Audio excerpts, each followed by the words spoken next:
மட்டிக்கினாரு ஒருத்தரு, இவரை காப்பாத்தணும் கத்துரு.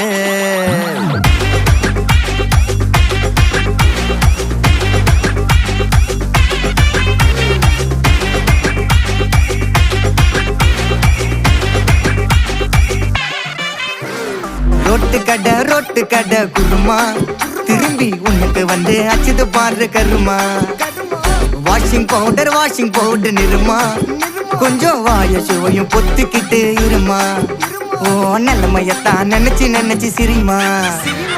தக்காளி பிசிக்கி தொட்டு மொக்க வாங்கிட்டடா செவுத்த போய் நக்கு. ஐபிஎல் கப்பு நான் வாங்கி தரேன் லாலிபப்பு சப்பு. நீ சோத்தல தான் போடுறியா உப்பு. அப்போ இப்படி இருந்த நீ இப்போ இப்படி ஆயிட்ட, ரொம்ப மாசு காட்டினவன்